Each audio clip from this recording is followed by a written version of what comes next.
Selamat pagi kawan-kawan, berjumpa lagi bersama saya Gagawan.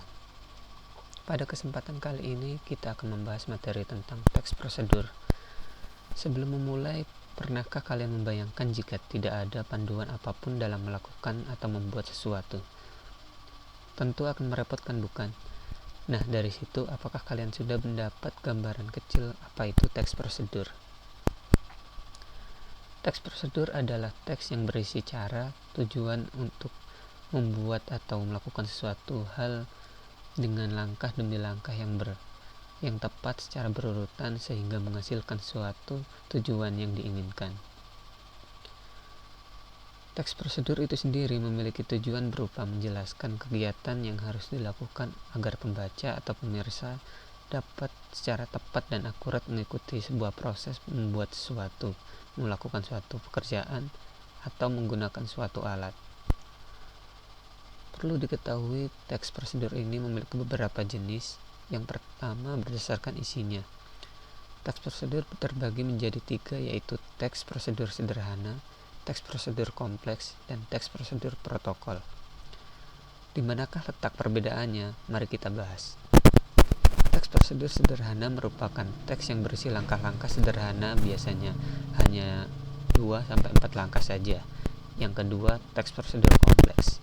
Teks prosedur ini cukup rumit sebab di dalamnya terdapat banyak langkah-langkah untuk melakukannya. Contohnya prosedur cara membuat nasi goreng Jakarta. Kemudian teks prosedur protokol.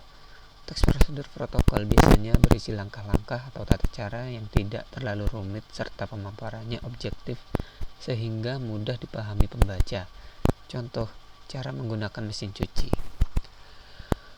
Selanjutnya, teks prosedur berdasarkan tujuan, yaitu yang meliputi cara melakukan sesuatu, cara menggunakan sesuatu, dan cara membuat sesuatu.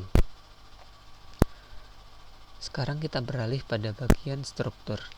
Struktur teks prosedur meliputi yang pertama adalah tujuan. Pada bagian tujuan, penulis akan memaparkan tentang tujuan dari prosedur. Bentuknya dapat berupa pernyataan yang menyatakan tujuan penulisan. Tidak jarang tujuan berbentuk berupa paragraf pengantar yang menyatakan tujuan penulisan.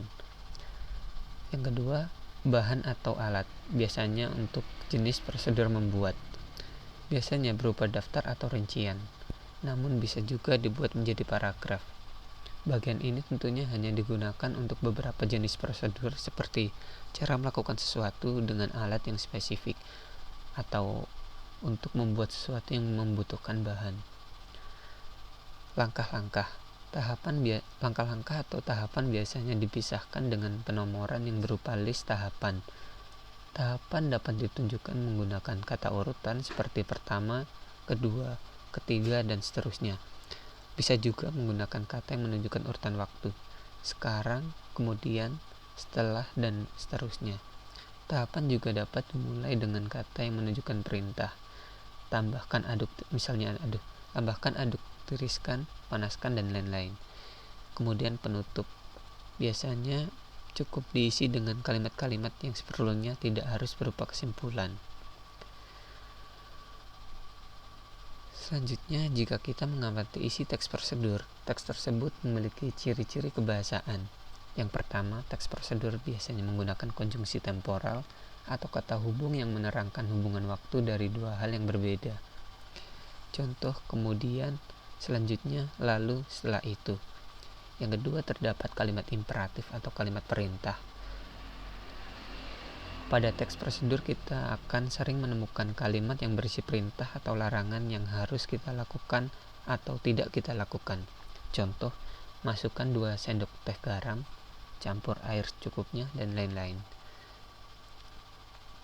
Ketiga, menggunakan kata yang menerangkan urutan kegiatan, seperti pertama, kedua, ketiga, keempat, dan seterusnya.